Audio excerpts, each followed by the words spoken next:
Hello students, last class में हमने new chapter physics का स्टार्ट कर दिया था and this is electricity. Okay, electricity में जो टॉपिक हमने स्टार्ट किया था वो टॉपिक था हमारा चार्ज। और इस चार्ज के बारे में हमने बहुत सारी बातें जान ली थी और कुछ अभी तक जानना बाकी है। क्या क्या जाना था हमने चार्ज के बारे में? हमने जाना था कि charges are of two types, one is positive and another is negative. Is it okay? और उनके बीच में लगने वाले फोर्स के बारे में भी जान लिया था। और जो हमारा लास्ट टॉपिक चल रहा था this is properties of charge. हमने हमारा एक नया टॉपिक इसमें शुरू कर दिया था जिसको हमने जाना था प्रॉपर्टीज ऑफ चार्ज के बारे में, चार्ज के नाम से हमने जाना था। तो जब आप प्रॉपर्टीज ऑफ चार्ज पढ़ रहे थे तो हमने इसकी फर्स्ट प्रॉपर्टी जो शुरू करी थी it was quantization of charge. क्या शुरू करा था हमने? Quantization of charge. और इस क्वांटाइजेशन ऑफ चार्ज में हमने एक फॉर्मूला डिराइव कर लिया था and this is Q is equal to N into E। और Q यहाँ पर क्या है? Charge, value of charge on any object. Is it okay? Whatever the object is, it may be an atom, it may be a particular substance, कुछ भी हो सकता है। ठीक है, तो अगर किसी भी बॉडी पर चार्ज की वैल्यू आपको जाननी हो तो चार्ज की वैल्यू हमेशा किसके इक्वल होती है? It is always equal to the integral multiple of the value of charge on one electron. Is it okay? और वन इलेक्ट्रॉन पर चार्ज कितना होता है? वन इलेक्ट्रॉन पर चार्ज होता है -1.6 इंटू 10⁻⁻19 कूलम्स। तो जितने इलेक्ट्रॉन्स ट्रांसफर होंगे उतना ही ज्यादा उस मटेरियल पर क्या आ जाएगा? चार्ज। ओके, अगर एक इलेक्ट्रॉन ट्रांसफर हुआ तो 1 इंटू दिस, 10 इलेक्ट्रॉन ट्रांसफर हुए तो 10 इंटू दिस, और अगर 100 इलेक्ट्रॉन ट्रांसफर हुए तो 100 इंटू दिस। तो अगर आपसे ये क्वेश्चन पूछा जाए कि किसी भी ऑब्जेक्ट के ऊपर क्या 0.8 इंटू 10⁻⁻19 कूलम्स चार्ज की वैल्यू, माइनस साइन और लगा देते हैं। वैसे तो चार्ज की वैल्यू पॉजिटिव भी हो सकती है पर फिलहाल हम माइनस साइन के साथ में जानते हैं। क्या चार्ज की किसी भी ऑब्जेक्ट पर ये वैल्यू पॉसिबल है? -0.8 इंटू 10⁻⁻19 कूलम्स। तो मैं बताऊं उससे पहले आप वीडियो को पॉज करके सोचिएगा जरूर। Is it okay? और फिलहाल मैं आपको बताने जा रही हूं ये जो चार्ज की वैल्यू है ये किसी भी कंडीशन में पॉसिबल नहीं है। किसी भी ऑब्जेक्ट पर, किसी भी मटेरियल पर, हमारे पूरे यूनिवर्स में चार्ज की ये वैल्यू हो ही नहीं सकती। क्यों नहीं हो सकती? क्योंकि किसी भी ऑब्जेक्ट पर चार्ज कैसे आता है? चार्ज आने की पॉसिबिलिटी क्या है? चार्ज आने की पॉसिबिलिटी है ट्रांसफरिंग ऑफ इलेक्ट्रॉन। और जब इलेक्ट्रॉन ट्रांसफर हो रहा होगा तो मिनिमम एक इलेक्ट्रॉन तो ट्रांसफर होगा, और अगर मिनिमम एक इलेक्ट्रॉन भी ट्रांसफर होता है तो चार्ज की किसी भी ऑब्जेक्ट पर आने वाली मिनिमम वैल्यू क्या होगी? ये होगी -1.6 इंटू 10⁻⁻19 कूलम्स। और अगर हम इस वैल्यू की बात करें तो इस वैल्यू के लिए तो हमको इलेक्ट्रॉन का भी क्या करना पड़ेगा? इलेक्ट्रॉन का भी हाफ करना पड़ेगा। अगर आप इस इलेक्ट्रॉन के चार्ज की हाफ वैल्यू कैलकुलेट करना चाहें then we will get this value and this is not at all possible. आप एक इलेक्ट्रॉन को और ज़्यादा छोटे पीसेस में डिवाइड नहीं कर सकते। मतलब किसी भी ऑब्जेक्ट पर अगर मिनिमम चार्ज की वैल्यू आप जानना चाहेंगे then what it would be, क्या होगी? होगी, it is here in front of you.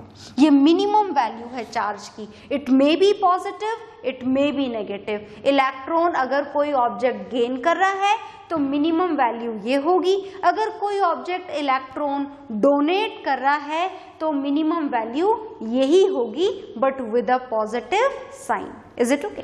तो चलिए, हमने यहाँ पर ये जाना क्वांटाइजेशन में, इस फॉर्मूले को आपको याद रखना है, Q is equal to N into E को। अब इस क्वांटाइजेशन ऑफ चार्ज से रिलेटेड छोटे छोटे से न्यूमेरिकल्स आया करते हैं और उनमें से एक हम यहाँ पर सॉल्व करने जा रहे हैं। देखिएगा ध्यान से, क्वेश्चन मैं यहाँ पर लिख रही हूँ, आपके लिए लिख रही हूँ, ध्यान से देखिएगा। This is calculate the number of electrons. आपको क्या करने हैं? इलेक्ट्रॉन्स के नंबर कैलकुलेट करने हैं। किसके लिए कैलकुलेट करने हैं? To produce, calculate the number of electron to produce a charge of 1 coulomb. Is it okay? बहुत ध्यान से सुनिएगा, ये बहुत ही बेसिक क्वेश्चन है और रिपीटेडली एग्जाम्स में भी पूछा जाता है, तो बहुत ध्यान से सुनिएगा। हमें यहाँ पर क्या कैलकुलेट करने हैं? Calculate the number of electrons. कितने इलेक्ट्रॉन्स रिक्वायर्ड होंगे अगर आपको किसी भी ऑब्जेक्ट पर 1 कूलम का चार्ज प्रोड्यूस करना है, तो कितने इलेक्ट्रॉन्स रिक्वायर्ड होंगे? Is it okay? तो चलिए जानते हैं, और जानने के लिए हमें फॉर्मूला यहाँ पर कौन सा लगाना है? सेम फॉर्मूला लगाना है। This is Q is equal to N into E। क्या आप Q की वैल्यू जानते हैं? यहाँ पर Q क्या है? यहाँ पर Q is the total charge which has to be produce. कितना चार्ज आपको यहाँ पर टोटल प्रोड्यूस करना है?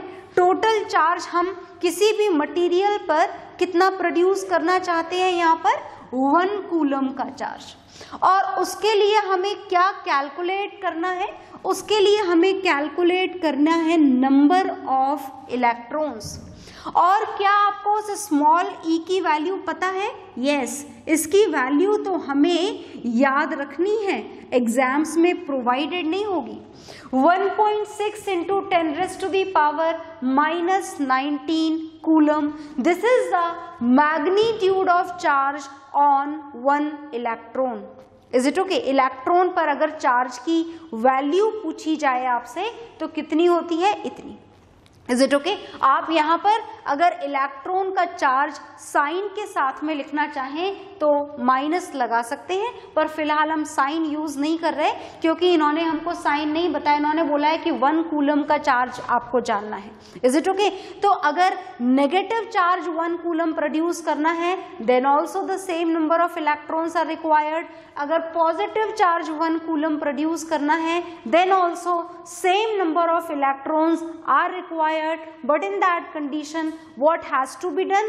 Donation should be done in that case. Is it okay? पर number of electrons की requirement same ही रहेगी अगर हमें 1 कूलम का चार्ज प्रोड्यूस करना है तो। इसीलिए पॉजिटिव नेगेटिव साइन को हम यहाँ इग्नोर करते हैं और सिर्फ कॉन्सेंट्रेट करते हैं नंबर ऑफ इलेक्ट्रॉन्स पर।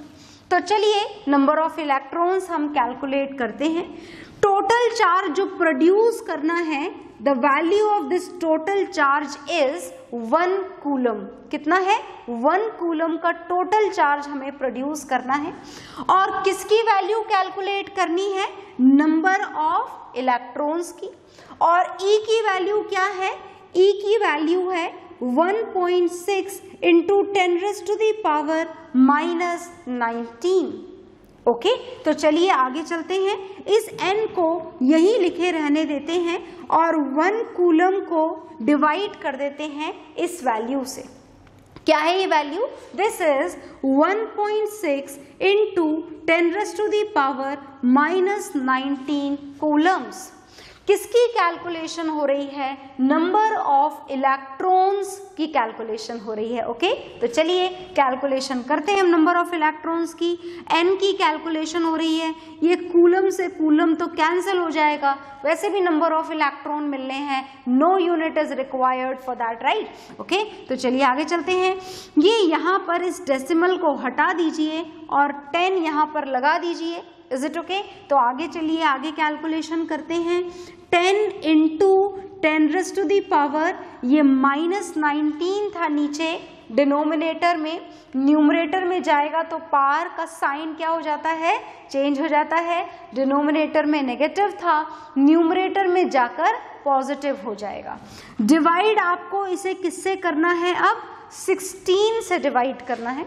मैं आपको कैलकुलेशन करने का तरीका भी बताऊंगी, पर आप अगर अपने आप कर सकते हैं तो वो सबसे बढ़िया बात होती है, आप अपने आप करिए। कैलकुलेशन नंबर ऑफ इलेक्ट्रॉन की चल रही है। देखिएगा हमारा डिवीजन आसानी से हो जाए, इसीलिए हमने यहाँ 10⁻19 में से एक 0 और इधर ले लिया, तो 10 के साथ में एक 0 और लग गया और जो नंबर हमें मिला दिस इज 100। तो फिर बचा क्या साथ में? बचा साथ में 10⁻18 और डिनोमिनेटर में क्या बचा हुआ है? 16। तो ये हमने लिख दिया यहाँ पर 16।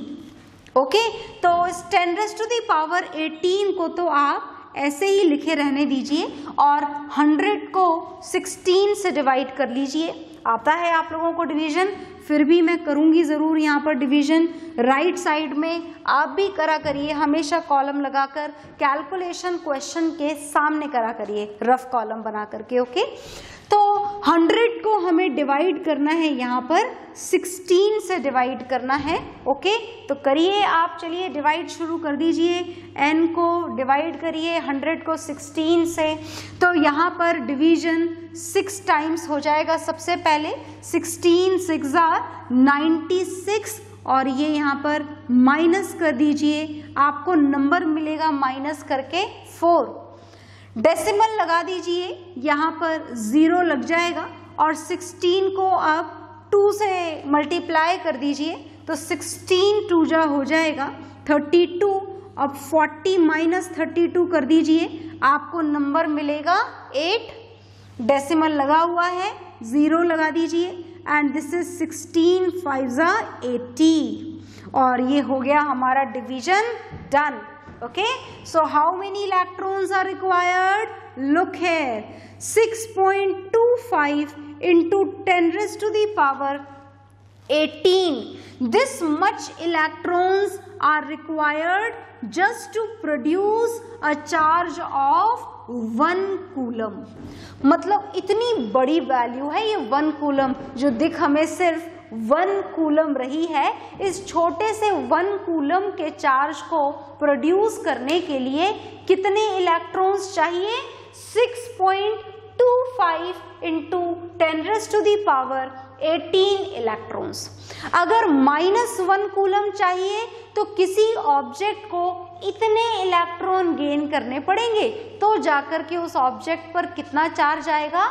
-1 कूलम। और किसी ऑब्जेक्ट को +1 कूलम का चार्ज चाहिए तो उस ऑब्जेक्ट को इतने इलेक्ट्रॉन्स डोनेट करने पड़ेंगे, तो जाकर के उसे कितना चार्ज मिलेगा? +1 coulomb. So the question is there in front of you. Note it down in your science copies. इसको नोट डाउन करेंगे वीडियो को पॉज करके, and then after we will start some other properties of charge. तो आप note down करके ही आगे बढ़ेंगे। इस नोट डाउन के काम को आपको पेंडिंग नहीं छोड़ना है। Is it okay? साथ के साथ में नोट डाउन करना है आपको सब कुछ। तो प्रॉपर्टीज ऑफ चार्ज में एक प्रॉपर्टी अभी तक हमने समझी है, and this is the most important property which we did here, जो हमने समझ ली है।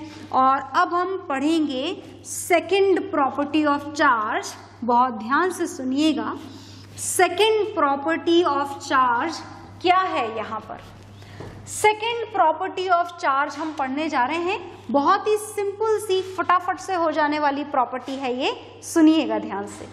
तो हम ये जो सेकेंड प्रॉपर्टी ऑफ चार्ज पढ़ने जा रहे हैं, this second property of charge is additivity of charge. क्या है भाई ये? एडिटिविटी ऑफ चार्ज इस प्रॉपर्टी का मीनिंग क्या है? मीनिंग समझते हैं पहले तो एडिटिविटी ऑफ चार्ज का, है ना।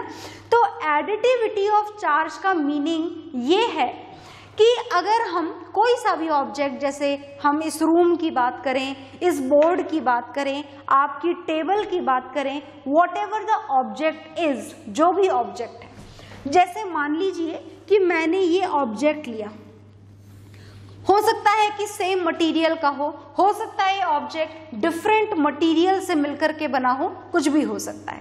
अब हमने जाना कि इसके इस पर्टिकुलर एंड पर चार्ज की वैल्यू क्या है? 7Q plus 7Q, is it okay? इस वाले पॉइंट पर चार्ज की वैल्यू है -Q और इस वाले पॉइंट पर चार्ज की वैल्यू है +3Q और इस वाले पॉइंट पर चार्ज की वैल्यू है -2Q। तो आपने देखा कि इस ऑब्जेक्ट के डिफरेंट पॉइंट पर चार्ज की वैल्यू डिफरेंट है, अलग अलग पॉइंट पर अलग अलग चार्ज की वैल्यू प्रोवाइडेड है, गिवन है हमको। और अगर इस कंडीशन में आपसे ये बोला जाए कि calculate the total charge on this object, अगर आपको इस ऑब्जेक्ट पर टोटल चार्ज की वैल्यू कैलकुलेट करनी हो तो आप कैसे करेंगे? यही हमको, इसी बात की नॉलेज हमें ये सेकेंड प्रॉपर्टी प्रोवाइड करती है, which is known as additivity of charge. इस प्रॉपर्टी को क्या बोला जाता है? Additivity of charge. And according to this property आपको टोटल चार्ज जानने के लिए सिर्फ और सिर्फ इन सारे चार्जेस का इनके साइन के साथ में सम कर देना होता है, मतलब आप सबको ऐड कर देंगे। तो ऐड, जैसा कि मैंने बोला, कैसे किया जाएगा? इनके साइन के साथ में ऐड किया जाएगा। तो +7Q, दूसरा चार्ज क्या है? -Q, तीसरा चार्ज क्या है? -2Q और लास्ट फोर्थ चार्ज क्या है? +3Q।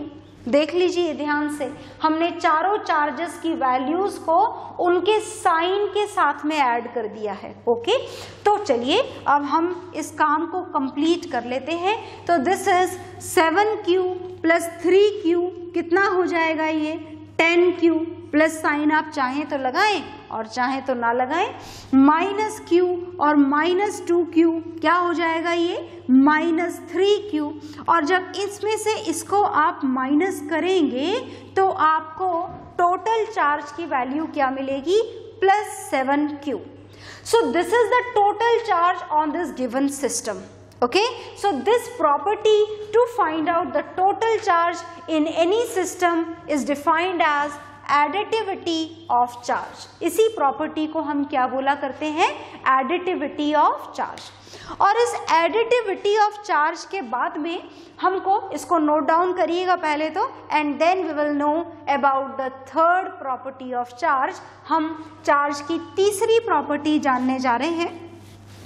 और ये जो चार्ज की थर्ड प्रॉपर्टी आपको जाननी है, this third property of charge is very important, ध्यान से सुनिएगा। And this third property of charge is conservation of charge. क्या नाम है इस थर्ड प्रॉपर्टी का? इस थर्ड प्रॉपर्टी का नाम है कंजर्वेशन ऑफ चार्ज। ये कंजर्वेशन का क्या मतलब होता है? देखो, कंजर्वेशन तो हम साइंस में जूनियर क्लासेस से पढ़ते हुए आ रहे हैं। What is the meaning of conservation of any physical quantity? Conservation can be defined as that this charge can neither be created nor be destroyed in any isolated system. Is it okay? तो मैं पहले आपको इस property की definition लिख के बता देती हूँ। So according to this conservation of charge, charge can, ध्यान से देखिएगा, charge can neither be created, ना तो आप चार्ज को प्रोड्यूस कर सकते हैं, neither be created nor be destroyed, ना आप उसे डिस्ट्रॉयड कर सकते हैं। किसकी बात हो रही है? बात हो रही है किसी भी एक सिस्टम की, आइसोलेटेड सिस्टम की, है ना। बहुत ध्यान से सुनिएगा, बात आइसोलेटेड सिस्टम की हो रही है। Is it okay? अब यहाँ पर क्या है इस प्रॉपर्टी का मतलब, चलिए थोड़ा और डिटेल में समझने की कोशिश करते हैं, जानने की कोशिश करते हैं। फॉर एग्जाम्पल आपने लिया ये, क्या है ये, let it be as a glass rod, जो हमने पहले भी पढ़ा था, लास्ट क्लास में भी हमने एग्जाम्पल जाना था। ग्लास रॉड और दूसरा हमने क्या लिया था ग्लास रॉड के साथ में, अ पीस, किसका piece, a piece of silk cloth. तो आपने ग्लास रॉड और सिल्क क्लॉथ जब काम में लिया था तो ग्लास रॉड कैसी हो गई थी, positively charge. Is it okay? कब हुई थी? After rubbing. और सिल्क क्लॉथ कैसा हो गया था, सिल्क क्लॉथ हो गया था नेगेटिवली चार्ज। कब हुआ था? After rubbing. बिफोर रबिंग क्या कंडीशन थी? बिफोर रबिंग कंडीशन थी कि ग्लास रॉड भी कैसा था, न्यूट्रल, और सिल्क क्लॉथ भी कैसा था, न्यूट्रल। तो ये जो ग्लास रॉड और सिल्क क्लॉथ का सिस्टम है, जब हम इसके बारे में पढ़ रहे हैं तो हम सिर्फ इसी के बारे में पढ़ रहे हैं। इसकी वजह से एयर पर क्या फर्क पड़ रहा है या आसपास की सराउंडिंग पे क्या फर्क पड़ रहा है, हमें उन सारी चीजों से फिलहाल कोई मतलब नहीं है। In that condition this system of glass rod and silk cloth can be considered as an isolated system. क्या बोला जाता है सिस्टम को? Isolated system. Is it okay? तो whenever we are talking about any isolated system, किन्हीं भी दो चीजों के बारे में आप बात कर रहे हो, जैसे इन दोनों के बारे में जब बात कर रहे हो तो आप ये मान लेते हो कि there is nothing in the surrounding of glass rod and silk cloth. We are just talking about only and only glass rod and silk cloth. हम सिर्फ किसके बारे में जान रहे हैं? Glass rod and silk cloth के बारे में जान रहे हैं। तो यहाँ पर बिफोर रबिंग की जो भी कंडीशन थी और आफ्टर रबिंग की जो भी कंडीशन थी, इस कंजर्वेशन ऑफ चार्ज के अकॉर्डिंग ये हमको ये बताना चाहते हैं कि total charge on this system of glass rod and silk cloth, total charge before rubbing is always equal to total charge after rubbing. Is it okay? क्या आपको मतलब समझ में आया? क्या है ये टोटल चार्ज और टोटल चार्ज का मतलब, है ना? Whatever the total charge is present before rubbing, is it okay? That will be same as the total charge after rubbing. इसका मतलब कि इसके पास में, सुनिएगा बहुत ध्यान से, मैं आपको थोड़ा एग्जाम्पल के साथ में समझा रही हूँ, ध्यान से सुनिएगा। ओके? हमने मान लिया कि इस ग्लास रॉड के पास में बिफोर रबिंग, बात किसकी हो रही है? बिफोर रबिंग की बात हो रही है। टोटल नंबर ऑफ इलेक्ट्रॉन्स कितने थे? x electrons. तो प्रोटॉन्स कितने होंगे बिफोर रबिंग? याद है ना, number of electrons is always equal to number of protons, and because of that only everything in the nature is electrically neutral. So what would be the total number of proton? कितने होंगे? x protons. Is it okay? और before rubbing की बात चल रही है, हमने मान लिया कि सिल्क क्लॉथ पर कितने इलेक्ट्रॉन्स थे? y electron. तो प्रोटॉन भी कितने होंगे? y proton. ये x एंड y क्या है? वेरिएबल, कोई सा भी नंबर हो सकता है। Is it okay? तो अगर मैं आपसे बिफोर रबिंग टोटल इलेक्ट्रॉन्स पूछूं, और टोटल इलेक्ट्रॉन्स कितने हो जाएंगे before rubbing? Total number of electrons कितने होंगे सिस्टम के ऊपर? x इलेक्ट्रॉन इधर और y इलेक्ट्रॉन इधर, तो कितने होंगे total electrons? x plus y electrons. Protons कितने होंगे? देखिएगा ध्यान से, प्रोटॉन्स कितने होंगे? x plus y protons. Is it okay?